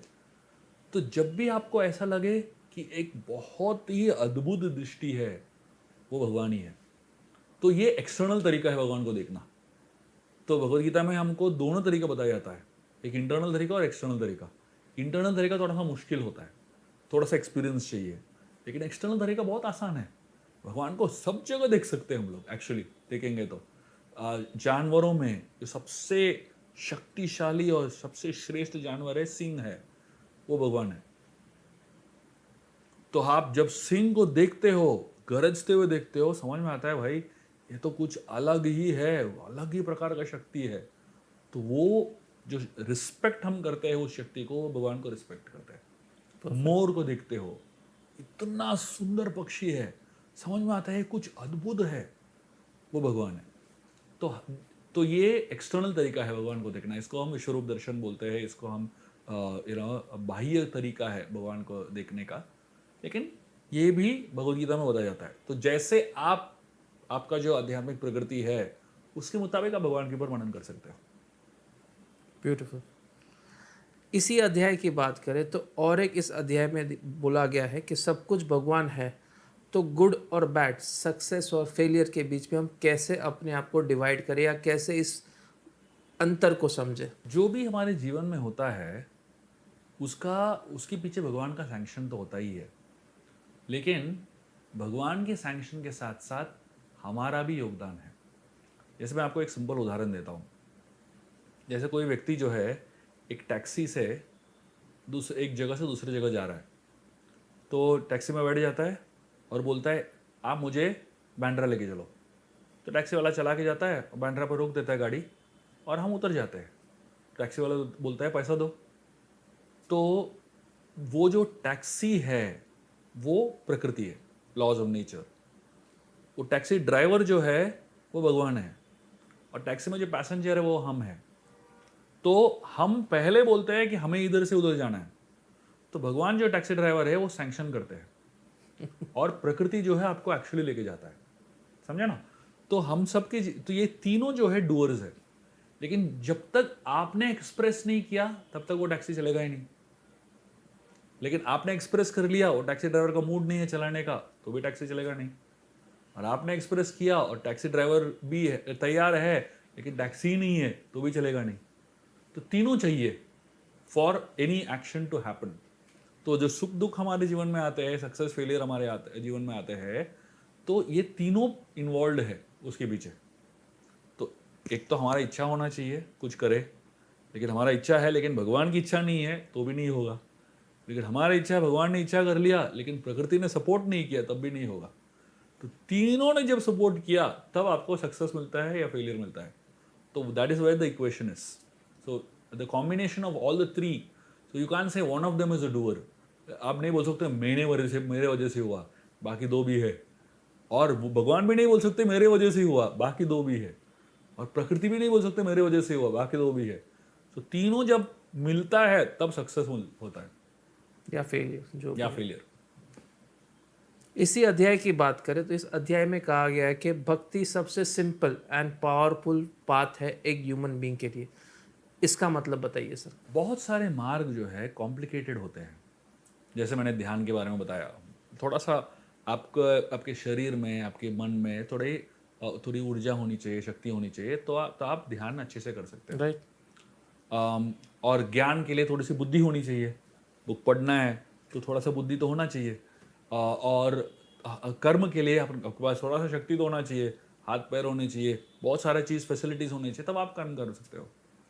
लेकिन अगर आपके पास बुद्धि भी नहीं है, अगर आपके पास कोई कर्म करने की क्षमता भी नहीं है, और अगर आपके पास ऐसा वातावरण है, ऐसा स्थिति है कि आप कुछ भी नहीं कर सकते हो, ऐसे स्थिति में भी आप भक्ति कर सकते हो। जैसे मैं एक सुंदर उदाहरण देता हूँ। श्रील प्रभुपाद जी जो इस्कॉन के संस्थापक आचार्य है, उनका एक बहुत ही अद्भुत कहानी है। एक बार वो गाड़ी में जा रहे थे एक जगह से दूसरी जगह, और गाड़ी जो है थोड़ा डाउन हिल जा रहा था, और डाउन हिल जाते वक्त वो गाड़ी का ब्रेक फेल हो गया। आप सोचिए, आप गाड़ी में हो और ब्रेक फेल हो जाए तो आप किस तरीके से पैनिक करेंगे, है कि नहीं? तो प्रभुपाद जी के पास में एक योगी बैठा था। एक बहुत ही पहुंचा हुआ योगी था, बहुत योग का उसको ज्ञान था और श्रेय भी था। तो प्रभुपाद जी, ऑब्वियसली वो योगी भी डरा हुआ है, प्रभुपाद जी भी डरे हुए हैं, दो ड्राइवर, दो डिवोटीज बैठे, वो लोग सब डरे हुए हैं। ब्रेक फेल हो रहा है और गाड़ी तेजी से भाग रहा है। तो प्रभुपाद जी इस आदमी को पूछते हैं, ये योगी को पूछते हैं, अभी आप बताइए ऐसी स्थिति में कौन सा आसन काम आएगा? वो आदमी पहले ही इतना डरा हुआ है और यहाँ पे ये वातावरण में प्रभुपाद जी उसको फिलोसॉफिकल क्वेश्चन पूछ रहे। प्रभुपाद जी बोलते हैं, ये समय एक ही चीज काम आएगा, भगवान का नाम। अब हरे कृष्ण महामंत्र करो, भगवान का नाम उच्चारण करो, बस। इसके लिए मतलब ऐसे स्थिति में भी यही काम आता है। राइट। आप गीता का श्लोक बोल दो, आपको वो काम नहीं आने वाला है। आपके पास जितना भी आसन वासन मालूम है वो सब आपको काम नहीं आने वाला है। आपको यज्ञ मालूम है तो यज्ञ आपकी तरह ऐसे स्थिति में कर सकते हो। तो ये स्थिति में आप क्या कर सकते हो? सिर्फ एक ही कर सकते हो, भगवान का नाम ले सकते हो, बस। ये भक्ति योग है। कोई भी स्थिति क्यों ना हो आपकी, कोई भी आपका लेवल क्यों ना हो, आप भक्ति कर सकते हो। छोटा सा बच्चा भक्ति कर सकता है, एक जानवर भक्ति कर सकता है, अनपढ़ व्यक्ति भक्ति कर सकता है, जिसके पास बहुत पैसा है वो भी भक्ति कर सकता है। मतलब कोई भी स्थिति में हो, बीमार आदमी है, मर रहा है हॉस्पिटल में, कुछ भी उसके पास ऑप्शन नहीं है, वो भी भक्ति कर सकता है। तो that is why this is called the simplest. because it is the easiest, And this is powerful one. powerful, and it gives the best results. Yes, 100%. और एक अध्याय की बात करें जो है 11वां अध्याय। इस अध्याय में विश्वरूप दर्शन, ये जो टॉपिक है, इसका डिस्क्रिप्शन दिया गया है। अगर अर्जुन के विश्वरूप देखकर स्पेशली जो इंस्पिरेशन उसको मिला ड्यूरिंग दैट कुरुक्षेत्र वॉर, इसके बारे में इस अध्याय में कैसे डिस्क्राइब किया गया सर? अर्जुन अभी तक कृष्ण को अपने दोस्त के रूप में मान रहे थे, राइट। और एक दोस्त दूसरे दोस्त से जब ज्ञान लेता है वो एक सीमित लेवल का ज्ञान होता है कि नहीं? क्योंकि you take a person for granted, right, है ना? राइट। लेकिन जब कृष्ण ने विश्वरूप दर्शन दिखाया, अर्जुन का पूरा कृष्ण के प्रति जो अनुभव है और उसका जो अंडरस्टैंडिंग है भगवान कृष्ण का कंप्लीटली बदल गया। Then the way he looked at Krishna was very different. इसलिए आप 11th चैप्टर पढ़ोगे तो अर्जुन जो है साक्षात दंडवत करता है कृष्ण को, और हर दिशा से वो प्रणाम कर रहा है भगवान को। क्यों? उसको अभी समझ में आ गया कि ये साधारण व्यक्ति नहीं है। थियोरेटिकली उसको मालूम था कि ये साधारण व्यक्ति नहीं है, लेकिन विश्वरूप दर्शन के बाद जो है उसका कंप्लीट अंडरस्टैंडिंग बदल गया। तो Vishwaroop Darshan is considered to be one of the highlights of Bhagavad Gita, because it creates a transformation in Arjun's way of looking at it. And then उसके बाद उसका जो अभिप्राय है भगवान कृष्ण के प्रति संपूर्णता बदल गया। ऑफकोर्स विश्वरूप दर्शन देखने के बाद जो है अर्जुन डर जाता है और कृष्ण को कहता है आप वापस अपना 2 हाथ वाला दर्शन ही दो मुझे, जो मेरे आप दोस्त हो वही रूप में मुझे आपको देखना है। तो आचार्य कहते हैं कि विश्वरूप दर्शन जो है भगवान कृष्ण का बाह्य manifestation, it's a material manifestation of the Lord. It is not a spiritual manifestation, because उसमें सब कुछ है। पहाड़ भी आ जाते हैं, नदियाँ भी आ जाती है, सारे देवता आ जाते हैं, सब कुछ सृष्टि में जो है वो एक साथ आ जाता है। तो उसको material manifestation of the Lord बोलते हैं, और टेम्पररी मैनिफेस्टेशन है। लेकिन वापस जब कृष्ण के रूप में आ जाते हैं तो अर्जुन का अप्रिसिएशन कृष्ण के प्रति और भी बढ़ जाता है। तो अल्टीमेटली हमको कृष्ण का दर्शन ही करना है, बट लेकिन समझना है कि कृष्ण के अंदर जो है सब कुछ है। अगर कृष्ण की बात करें यहाँ पे, जब कृष्ण भगवान ने अपना विश्व रूप दिखाया तो लोगों को क्या इस विश्व रूप से सीखना चाहिए from this particular chapter of Gita? The most important thing we can learn from Vishwaroop Darshan is to respect everyone and everything. Okay. हर व्यक्ति के अंदर भगवान है और भगवान जो है सब जगह है। तो जितना हम आदरपूर्वक सम्मानपूर्वक जीवन जिएंगे, परिवर्तन को, पर्यावरण को और अपने सगे संबंधियों को, जो दुनिया में लोग जीते हैं, हर व्यक्ति के अंदर जब हम भगवान को देखते हैं, वो समदृष्टि जो समानता है वो बहुत महत्वपूर्ण है आज की तारीख में। आज की तारीख में लोग जो है एक्सटर्नल तरीके से बहुत जज करते हैं लोगों को, based on caste, based on creed, based on language, based on race, so many different, based on colour, based on nationality, based on culture, based on religion. इतना डिस्क्रिमिनेशन होता है और अपने आप को बड़ा समझते हैं, दूसरों को छोटा समझते हैं, based on all these externals. लेकिन विश्वरूप दर्शन जब हम देखते हैं और हम देखते हैं कि भगवान के अंदर ही सब कुछ है। दुर्योधन भी है वहाँ पे, अर्जुन को दुर्योधन भी दिखने लगा, राइट। भीष्म भी दिखे, सब लोग दिखे भगवान के शरीर में। तो समझ में आता है कि हर व्यक्ति के अंदर भगवान का एक अंश है। जानवरों के अंदर भी भगवान का अंश है, प्रकृति में भगवान का अंश है, हर जगह पे भगवान का अंश है। तो जब हमको समझ में आता है कि भगवान सब जगह है और सब में है, तो हमें सत्कारपूर्वक, आदरपूर्वक और बहुत ही प्रेम से जीवन जीना चाहिए, ये समझते हुए कि वसुदेव कुटुंबकम। तो इसका सही जो मीनिंग है ये विश्वरूप दर्शन के बाद समझ में आता है।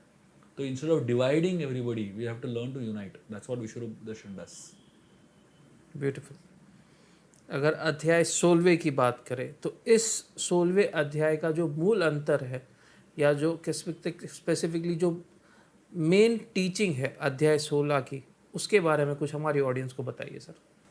भगवान कृष्ण जो है सारे गीता का जो एसेंस है, तो पहले दूसरे अध्याय में वो समराइज करते भगवद गीता को, और धीरे धीरे जो है सारे अध्यायों में ही is building up towards the final, the 16, 17, 18 chapters. वो जो लास्ट 3 चैप्टर्स है, it's kind of going towards the essence of what Krishna is trying to say. हम सब में एक डिवाइन साइड है, डेमोनिक साइड है, और हम सब के अंदर जो है डिवाइन साइड भी कभी बाहर आता है, डेमोनिक साइड भी कभी बाहर आता है। और ये डिवाइन और डेमोनिक के परे हमको आगे जाके 3 मोड्स के ऊपर हमको विजय प्राप्त करना है। ये जो 3 मोड है, हर चीज़ में 3 मोड्स आता है। जैसे आप दान देना चाहोगे लोगों को, तो दान में भी 3 प्रकार के दान होते हैं। एक सत्वगुण का दान है, रजगुण का दान है, तमोगुण का दान है। तमोगुण का दान क्या होता है? जैसे आजकल नेता लोग देते हैं दारू, वो तमोगुण का दान होता है। रजगुण का दान क्या होता है? रजगुण का दान जब हम देते हैं तो हमको लगता है कि हमको वापस भी कुछ चाहिए, एक्सपेक्टेशंस के साथ, एक्सपेक्टेशन के साथ जब हम देते हैं, नाम होना चाहिए, मुझे यश मिलना चाहिए, तो वो रजगुण का ध्यान हो गया। सत्वगुण का दान जो होता है, तो इस प्रकार के से हम दान देते हैं कि हमें कोई अपेक्षा ही नहीं है, दिया किसी को मालूम भी नहीं पड़ा, और सही व्यक्ति को दिया, और सही कारण से दिया, और सही चीज़ को दिया, वो सत्वगुण का दान होता है। तो ये सारा जो चीज़ है भगवान कृष्ण अर्जुन को समझाते हैं, और ये सब समझाते हुए वो एसेंस पे लेके जाता है कि हम जो भी करें जीवन में वो एक यज्ञ होना चाहिए। हाँ, यज्ञ दान तप। यज्ञ मतलब सैक्रिफाइस। तो मतलब कोई भी चीज़ हम जो करें जीवन में वो एक बलिदान होना चाहिए। और दान मतलब चैरिटी, तपो मतलब ऑस्टेरिटी। ये तीनों जो है हमेशा हमको करना चाहिए, ये तीनों जो है कभी छोड़ना नहीं चाहिए। तो चाहे आप कोई भी स्थिति में क्यों ना हो, ये तीनों करते रहना चाहिए। और सबसे बड़ा यज्ञ क्या होता है? सबसे बड़ा यज्ञ है कि आप अपना ईगो को सैक्रिफाइस करो, अपना जो ईगो है उसको छोड़ो, और भगवान क्या चाहते हैं उसको अपनाओ। तो अर्जुन अभी तक वो उसका भगवद गीता का शुरुआत हुआ ईगो से, मुझे मालूम है क्या करना है, लेकिन अंत हुआ भगवद गीता का, उसने ईगो को छोड़ दिया। अर्जुन भगवद कृष्ण को कहता है, आप जो बोलेंगे हम करेंगे, आप जो बोलेंगे हम करेंगे। that's the way the Bhagavad Gita moves towards. The 16th अध्याय। कृष्ण से अर्जुन से करिष्ये वचनम तव। अगर हम आज के यूथ की बात करें, उनके माइंडसेट की बात करें, तो उनके जो नेगेटिव ट्रेट्स है, वो उस नेगेटिव ट्रेट्स को पॉजिटिविटी की तरफ कैसे लेके जाए विद दिस स्पेसिफिक अध्याय। सी, कोई भी नेगेटिव को पॉजिटिव बदलना है तो you have to change the centre. The negative is when selfishness is in the centre. जैसे ही आप अपने आप को केंद्र में रखो, मम, तो इट्स कॉल्ड अहंकार। तो जैसे ही आपने मम और ममेती ये सेंटर में रख दिया, तो वहाँ पे नेगेटिविटी आ जाता है।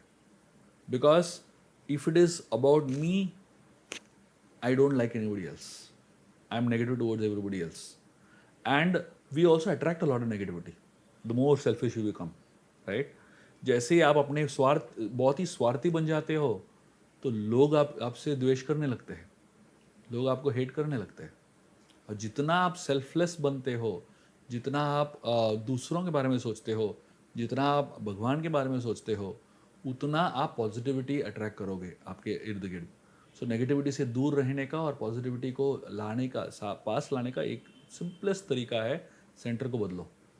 जैसे आपने सेंटर को, अपने आप को निकाल दिया केंद्र से, भगवान को स्थापित कर दिया वहाँ पे, तो ऑटोमेटिकली जो है नेगेटिव सिचुएशन से निकल के आप पॉजिटिव सिचुएशन में आ जाएंगे। अगर आखिरी अध्याय की बात करें तो आखिरी अध्याय है यहाँ पे मोक्ष योग। इस अध्याय में स्पेसिफिकली क्या सिखाया गया है गीता में कि कैसे भगवान को अपने आप को आप सरेंडर करें, इसके बारे में कुछ बताइए सर। कृष्णा पूरे गीता का अंतिम जो चरण है वो सर्वधर्मान परित्यज्य मामेकम शरणम ब्रज, ये श्लोक से खत्म करते हैं। तो भगवान कृष्ण का सिंपलेस्ट और सबसे सिंपल सोल्यूशन या सजेशन बोलो, वो ये है कि आप सारे अपने अलग अलग धर्म को छोड़ को भगवान को शरण ले लो। धर्म को छोड़ने का मतलब क्या है? धर्म को छोड़ना मतलब ये आपका रिलीजन नहीं है, या आपका नेशनैलिटी नहीं है, ये सब जो है वो एक बाह्य धर्म होता है। लेकिन हमारे अंदर हम धर्म को जो हमको लगता है कि मैं जो बोल रहा हूँ, मैं जो कर रहा हूँ, मैं जो सोच रहा हूँ वो सही है, ये ओपिनियन जो है वो सबसे बड़ा अपना शत्रु है। शत्रु है, तो वो त्याग दो। और हम जितना हमारे ऊपर कॉन्फिडेंस रखेंगे, जितना हमारे एबिलिटीज़ पे ऊपर ओवर कॉन्फिडेंस रहेगा, उसको त्यागना है। और जितना हमको लगेगा कि मैं ये शरीर हूँ और मैं इस शरीर से बहुत कुछ हासिल करने वाला हूँ, ये शरीर से कनेक्टेड भी बहुत सारे धर्म हैं, उसको त्यागना है। सो सर्वधर्मान परित्यज्य मतलब क्या है? जो भी अभी तक आप सोच रहे हो कि ये तरीका है जीवन जीने का, वो सब छोड़ दो और मेरे सहारे आ जाओ, मेरा शरण ले लो, भगवान कृष्ण कहते हैं। और भगवान कृष्ण कहते हैं अर्जुन को, स्पेसिफिकली अर्जुन को ये कह रहे हैं क्योंकि अर्जुन को लग रहा है कि मैं इनको मारूंगा तो मुझे पाप लग जाएगा, मैं इन इन इन मेरे दादाजी है, मेरे गुरु है, मेरे भाई है, इनको सब मारूंगा तो क्या ये सही है या गलत है। तमाम सबके अंदर ये सब धारणाएं होती है, सही गलत, ये क्या, ये करना चाहिए, वो करना चाहिए। हमारे अंदर बहुत सारे धारणाएं होती है जो हमारे एक्सपीरियंस और हमारे अपब्रिंगिंग के हिसाब से हम बनाते हैं। उन सारे धारणाओं को छोड़ दो और मेरे शरण में आ जाओ। तो मतलब जो भी आप सोचो, जो आपको डिफाइन करता है, सब छोड़ दो और भगवान की शरण में आ जाओ। That is what surrender really means. और कृष्ण कहते हैं सर्वधर्मान परित्यज्य माम एकम शरणम व्रज। तो ये जो एकम शब्द है वो बहुत महत्वपूर्ण शब्द है। कृष्ण कहते हैं एकम मतलब क्या? It's exclusivity. यहाँ पे और कोई भी नहीं चाहिए। आप डिपेंडेंस हो एस्ट्रोलॉजी के ऊपर, वास्तु के ऊपर, डॉक्टर्स के ऊपर, इतने सारे लोगों के ऊपर हम डिपेंडेंट रहते हैं, है कि नहीं? हमारे आर्मी के ऊपर हम डिपेंडेंट है, इतने सारे लोगों के ऊपर हम डिपेंडेंट है। वो एक्सटर्नल रूप में है, वो एक्सटर्नल डिपेंडेंस ठीक है अपने हिसाब से, लेकिन अंदरूनी तरीके से हमको एक ही व्यक्ति के ऊपर डिपेंडेंट होना है। एकम शरणम व्रज, माम एकम शरणम व्रज। सिर्फ कृष्ण के ऊपर ही सरेंडर डिपेंडेंट होना है, इसलिए उसको माम एकम शरणम व्रज बोलते हैं। तो भगवान कृष्ण के ऊपर इतना हम निर्भर रहेंगे और शरण लेंगे, वो एक फोकस्ड वन पॉइंटेड अटेंशन रहता है। और वो वन पॉइंटेड अटेंशन से और वन पॉइंटेड शेल्टर से हमको भगवान कृष्ण एश्योरेंस देते हैं, माम एकम शरणम व्रज अहम त्वाम सर्व पापे भी हो। उसके बाद जो है आपकी जीवन का रिस्पॉन्सिबिलिटी वो खुद लेते हैं। उसे वो बोलते हैं अहम त्वाम सर्व पापे भी हो मोक्षे सामी माँ सुच। माँ सुच मतलब आप चिंता मत करो, मैं हूँ आपके लिए। ब्यूटीफुल। वो कब बोलते हैं? जब आप सरेंडर होता है। completely you give up everything else and won't take complete shelter of this one personality, and then he says मासुचा।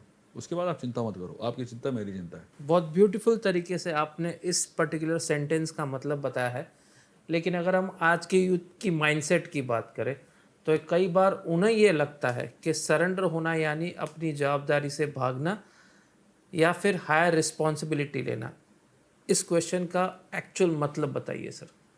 Simple चीज़ है, हम कोई भी चीज़ करते हैं उसके लिए हमें बहुत सारे फैक्टर्स की आवश्यकता है। जैसे मैं आपको एक सिंपल चीज़ बोलता हूँ, आपको एक प्रोजेक्ट करना है या आपको एक कोड लिखना है, आईटी व्यक्ति होगा तो वो कोड लिखना है, या कोई लेखक होगा उसको एक कविता लिखनी है या किताब लिखना है, या कोई आर्किटेक्ट होगा उसको एक एकदम नया डिज़ाइन बनाना है।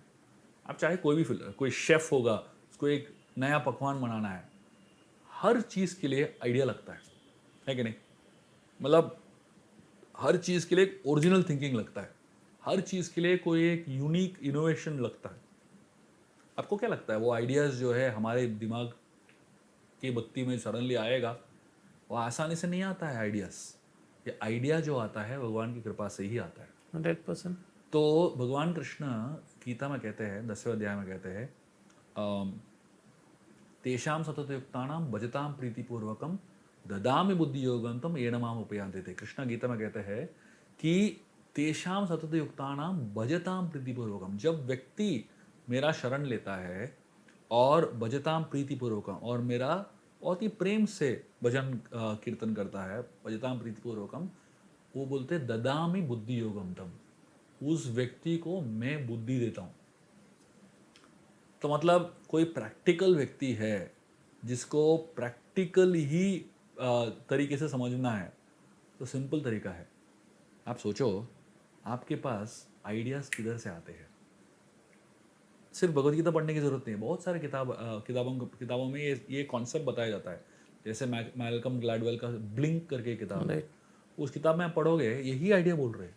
Of course he doesn't use word Paramatma, he doesn't use word Krishna, but concept यही है। कंसेप्ट यही है। मतलब कोई तो दूसरा सोर्स सुपर है, पावर है, कोई सुपर। तो सुपर पावर है, कोई तो है जो आपको, आप आप जानते भी नहीं हो किधर से वो आइडिया आ रहा है, आपको समझ में नहीं आता है कि ये आपको आइडिया आया किधर से। आपने उतना एक्सेप्ट कर लिया तो आपने भगवद गीता के अंदर प्रवेश कर लिया, और जैसे आपने कंप्लीटली सरेंडर कर लिया तब भगवान कृष्ण कहते हैं ददामि बुद्धि योगम तम। हिस्टोरिकली किसी ने ये कहानी है, मैं बुद्धि दूंगा आपको। कृष्ण कह रहे हैं गीता में ददामि बुद्धि, I will give you the intelligence. तो मतलब वो जो इंटेलिजेंस हमको चाहिए सक्सेसफुल कोई भी यश प्राप्त करने के लिए, कोई बच्चा एग्जाम आंसर करने के लिए चाहिए है ना बुद्धि, 100%। कोई तो प्रेजेंस चाहिए ना, 100%। है ना। तो नॉलेज रिमेम्बरेंस के लिए, तो even from that material point of view if you want to look at it, it's still worth taking shelter. अब तक हमने काफ़ी सारे अध्याय इसके ऊपर समझा, उन अध्याय का महत्व क्या है, वो अध्याय हमें क्या सिखाना चाहता है हमारी लाइफ को अच्छे से ट्रांसफॉर्म करने के लिए। इसके बारे में अब तक हमने पूरी करीबन 1.5 घंटे की वार्तालाप की सर यहाँ पे। लेकिन अब हम आते हैं आपकी किताब के ऊपर। इस किताब को लिखने के पीछे का मूल कारण या मूल इंस्पिरेशन क्या था सर? मैंने एक रामायण के ऊपर एक सीरीज लिखी जिसका नाम है Ramayan the game of life. मैंने पूरे संपूर्ण रामायण को छः वॉल्यूम्स में लिखा हुआ है, जो काफ़ी प्रसिद्ध हो गया विश्व भर में, हज़ारों लाखों लोगों ने पढ़ा है किताब को। तो जब भी मैं रामायण के बारे में लेक्चर्स देता हूँ और या रामायण के बारे में लिखता हूँ, तो बहुत सारे लोग मुझे पूछते रहते थे महाभारत आप कब लिखोगे। तो हमेशा मैं बताता था मैं लिखूँगा, कभी तो कभी तो लिखना ही है। तो रामायण का पूरा सीरीज़ होने के बाद मुझे लगा कि अभी मुझे महाभारत के ऊपर रिसर्च करके महाभारत को अच्छी तरीके से प्रेजेंट करना है। तो जब मैंने महाभारत के ऊपर रिसर्च करना शुरू किया, तब मैंने देखा कि महाभारत के ऊपर कोई इन डेप्थ रिसर्च अभी तक नहीं हुआ है। बहुत सारे लोगों ने महाभारत को पूरा ट्रांसलेशन कर लिया है और महाभारत को नॉवेल फॉर्मेट में प्रेजेंट किया हुआ है, लेकिन इन डेप्थ रिसर्च महाभारत के ऊपर जो उसको हम टिप्पणी कह सकते हैं, एनालिटिकल प्रेजेंटेशन कह सकते हैं, वो अभी तक नहीं हुआ है। तो ये मेरा अटेम्प्ट है पूरे महाभारत को बहुत ही गहराई में प्रेजेंट करने का। तो मैं करीबन एटलीस्ट 20-25 किताब लिखने वाला हूँ महाभारत के ऊपर। इसका पहला किताब ये है। तो ये ओके। इसको अनडिफीटेबल कृष्णा कहते हैं। ये किताब ओके। जो है महाभारत के पहला सीरीज जो है, मैं महाभारत के ऊपर मल्टीपल सीरीज लिखने वाला हूँ। तो ये पहला सीरीज है, इसको बोलते हैं आइकन्स ऑफ महाभारत। ओके। तो महाभारत के 6 मेन कैरेक्टर्स जो है उसके ऊपर एक किताब आएगा। ओके। तो सबसे पहला किताब जो है भगवान कृष्ण के ऊपर आया है, जो महाभारत के केंद्र है प्रैक्टिकली। परफेक्ट। इसी किताब के ऊपर कुछ क्वेश्चंस मैं आपको पूछना चाहूँगा सर। कहते हैं कृष्णा बिना वजह के या बिना कारण के कभी फाइट नहीं करते हैं, लेकिन अगर हम इस किताब की बात करें या अपने बैटल्स की बात करें, तो हमें अपनी बैटल्स कैसे वाइसली चूज करनी चाहिए as per this book sir? इस किताब में एक बहुत सुंदर कहानी आती है नारायण अस्त्र की। जब भगवान कृष्ण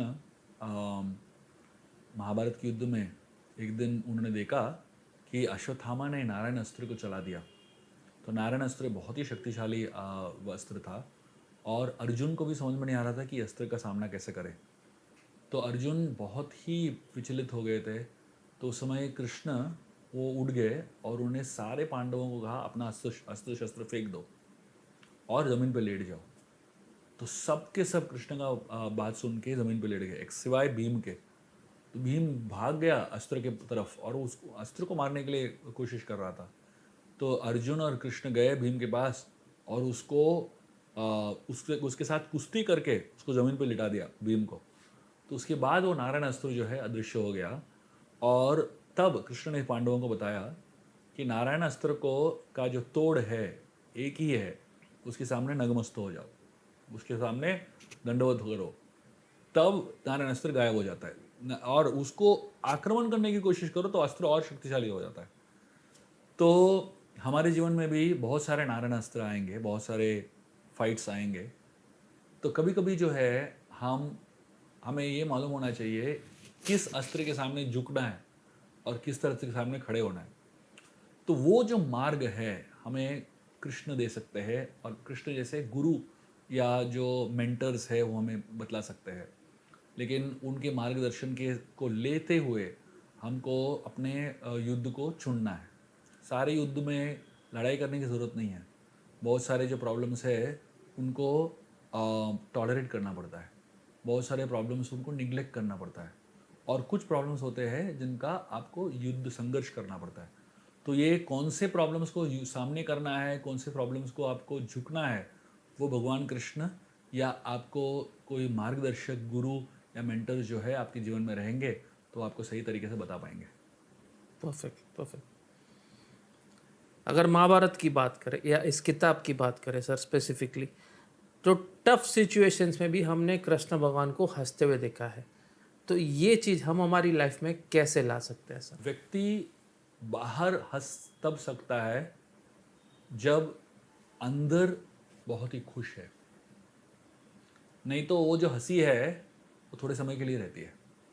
और स्पेसिफिकली जब समस्या आती है तब वो हंसी आएगा ही नहीं, क्योंकि आप अंदर से दुखी हो, अंदर से पीड़ित हो, अंदर से खुश नहीं हो।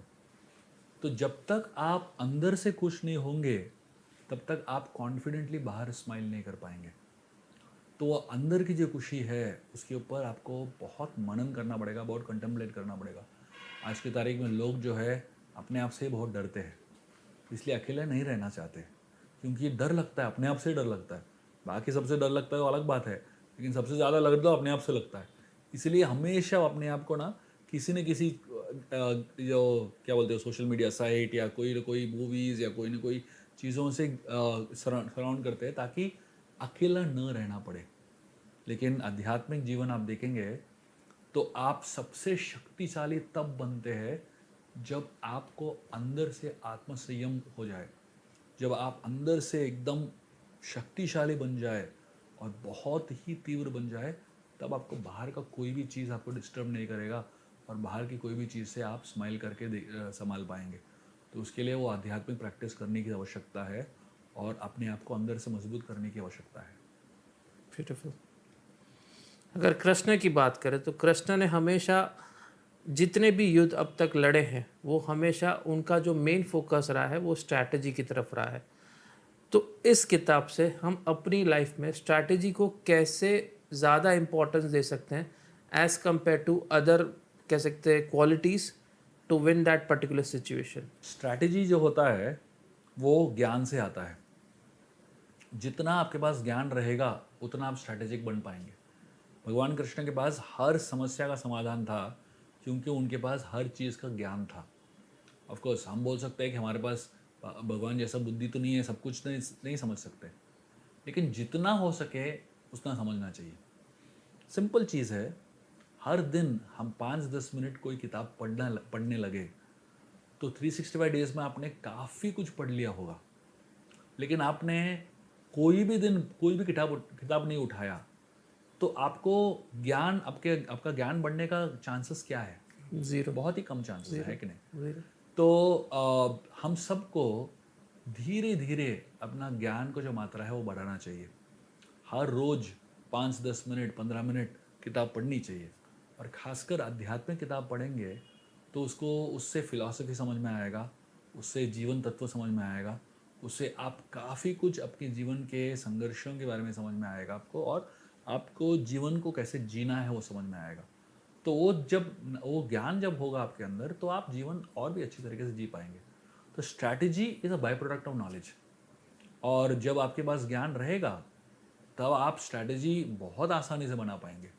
तो भगवान कृष्ण से हम ये बहुत ही महत्वपूर्ण चीज़ सीख सकते हैं कि कैसे हर चीज़ को संभालने के लिए, डील करने के लिए उसके बारे में एक डिटेल नॉलेज होना चाहिए। और एक चीज या फिर और एक क्वालिटी जो कृष्ण भगवान से हम हमारी लाइफ में उतारनी चाहिए वो है डिप्लोमेसी। इस पर्टिकुलर जो क्वालिटी है डिप्लोमेसी, ये हमें हमारी लाइफ में कैसे, एक सिंपल हैक दीजिए जैसे हम हमारी लाइफ पर्सनली और प्रोफेशनली दोनों और बेहतर कर सके। There are two words, diplomacy and duplicity. Okay. Diplomacy क्या होता है? Diplomacy is about how to speak, when to speak, whom to speak to and what to speak. वो डिप्लोमेसी है। तो मतलब हमको पता होना चाहिए किसके साथ किस तरीके से बात करना है, क्या बात करना है, कब वो बात करना है और किस तरीके से बात करना है। तो जब ये ज्ञान होगा तो वो डिप्लोमेसी कहते हैं। डुप्लिसिटी क्या है? Duplicity is we are internally something else, now externally something else. अंदर से कुछ और है, बाहर से कुछ और है, वो डुप्लिसिटी है। तो बहुत सारे लोग जो है डिप्लोमेटिक बनने की कोशिश करते हैं but they end up being duplicitous. समझा ना? तो कृष्ण गीता में या महाभारत में कभी डुप्लिसिटी को एनकरेज नहीं करते, डिप्लोमेसी को एनकरेज करते हैं।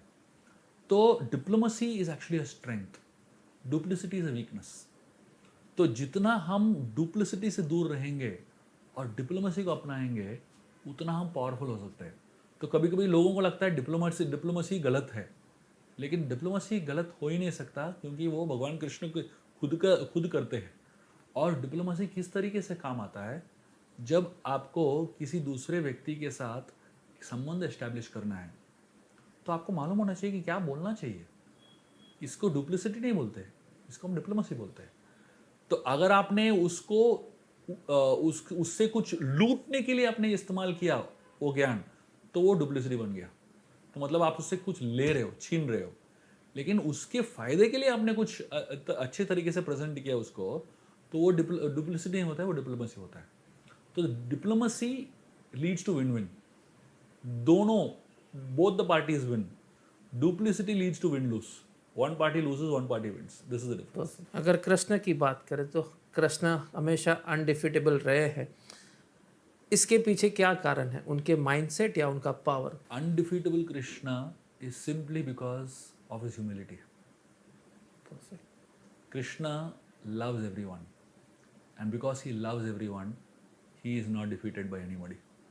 And he knows some people need not be won over by a war. You can just win them over by speaking sweetly. Some people you win them over with your love and affection. Some people you win them over by being kind to them. Some people you win them over by doing something for them that they can't do for themselves. So Krishna won people's hearts in so many ways. Some people he fought and won also. But even the people that he fought and won, they also began to love him eventually. Yes. That's the beauty of Krishna. Yes, yes. So Krishna remains undefeatable because of his humility and because of love that he has in his heart.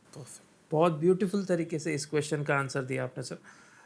अगर entrepreneurs की बात करें जो आज हम देख रहे हैं इंडिया में इतने नए स्टार्टअप्स आ रहे हैं, अगर उनकी बात करें तो इस किताब से वो क्या सीख सकते? The Pandavas were given a kingdom that was barren. तो अगर आप महाभारत पढ़ोगे तो जब राज्य का विभाजित हुआ तो हस्तिनापुर दुर्योधन के पास गया और खांडवप्रस्थ पांडवों के पास गया। राइट। उन खांडवप्रस्थ में कुछ भी नहीं था। उपजाऊ जमीन था और बहुत ही खराब वातावरण था। और ऐसे में भीम अर्जुन सब इतने चिंतित हो गए और इतने गुस्से में आ गए कि कैसे हमको उल्लू बनाया। लेकिन कृष्ण ने उनको कहा आप चिंता मत करो, आपको जो दिया है उसका सही इस्तेमाल करो और सही तरीके से उसका इस्तेमाल करो तो आपको और मिलेगा। This is what Krishna taught them and Krishna was with them during their crisis. तो पांडवों ने उस खांडवप्रस्थ को इंद्रप्रस्थ बनाया जो हस्तिनापुर से भी 10 गुना बड़ा अच्छा था। तो वो बनाने का तरीका जो है, एक तो मेहनत है, उसके ऊपर उन्होंने अपना बुद्धि का इस्तेमाल किया, भगवान कृष्ण का ज्ञान और जो डायरेक्शन है वो था, और उसके बाद आशीर्वाद था, इंद्र, अग्नि और बहुत सारे देवताओं का आशीर्वाद था, उनके माता का आशीर्वाद था, और धृतराष्ट्र और भीष्म, द्रोण, इन सब बुजुर्गों का आशीर्वाद था। तो इस कॉम्बिनेशन के साथ उन्होंने खांडवप्रस्थ को इंद्रप्रस्थ बनाया। वैसे ही कोई भी एंटरप्रेन्योर्स जब कोई अपना बिजनेस शुरू करते हैं, शुरुआत में लगता है कि ये खांडवप्रस्थ है, यहाँ पे कोई चांस ही नहीं है। हर बिजनेस में वही लगता है, लेकिन ये सारे जो फैक्टर्स को आप साथ में लेके आ जाओ, अपना मेहनत, आपका बुद्धि, आपका लक जो हम डेस्टिनी कहते हैं, उसके साथ साथ कृष्ण का गाइडेंस, बुजुर्गों का आशीर्वाद, अपने माता पिता का आशीर्वाद, ये सारा फैक्टर्स को एक साथ लेके आ जाओ, तब खांडवप्रस्थ से भी इंद्रप्रस्थ बन सकता है। तो ये सारे फैक्टर्स को इकट्ठा करना एक एंटरप्रेन्योर का काम है, और उस कंबाइंड स्पिरिट में सक्सेस रहता है। अगर हम स्टूडेंट्स की बात करें या स्पेसिफिकली आज के यूथ की बात करें, हाउ दिस बुक और Bhagwat Gita can transform their life sir? This particular book is written for youngsters. I wrote this book keeping in mind young Indians who are intellectual, who are wanting to understand the Mahabharata from a practical point of view.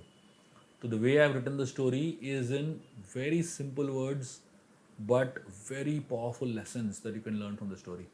तो महाभारत के इतने सारे कहानियाँ हैं जिससे हम अलग अलग जो शिक्षाएं प्राप्त कर सकते हैं, उनको बहुत ही सिंपल तरीके से, बहुत ही अच्छे तरीके से प्रेजेंट किया गया है।